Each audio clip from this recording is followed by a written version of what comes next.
পৃথিবীতে সবচেয়ে বিষধর সাপের কামড়ে হাতি মারা যায়, কিন্তু একটা প্রাণী মরে না। সেই প্রাণীটা কি প্রাণী? প্রাণীটির নাম ঘোড়া।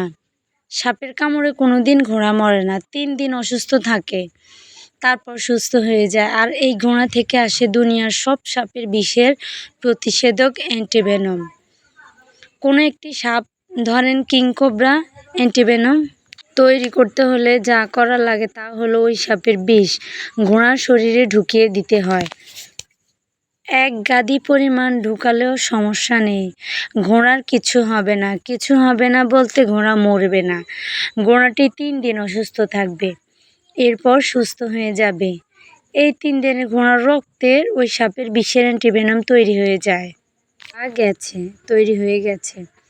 এবার ঘোড়ার শরীর থেকে কিছু পরিমাণ রক্ত নিয়ে তার লাল অংশ আলাদা করা হয়। সাদা অংশ অর্থাৎ ম্যাট্রিক্স থেকে অ্যান্টিভেনম আলাদা করা হয়। এরপর তা প্রক্রিয়াজাত করে বাজারে পাঠানো হয়। মানুষকে সাপে কামড়ালে ডিরেক্ট ইনজেকশন দিয়ে পুশ করা হয়। ইন্ডিয়াতে গাদা অ্যান্টিভেনম প্রস্তুতকারক কোম্পানি আছে। পালের পর পাল ঘোড়া তাদের মূল সম্বল। ঘোড়া না থাকলে সাপের কামড় খেয়ে মানুষের আর বাঁচা লাগতো না, এক ছোবলে ডিরেক্ট উপরে।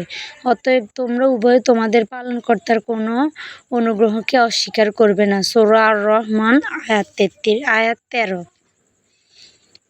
যদি এটা কোনো উপকারে আসে অথবা গল্পটা ভালো লাগে তাহলে সাবস্ক্রাইব করবেন অথবা ফলো দিয়ে পাশে থাকবেন।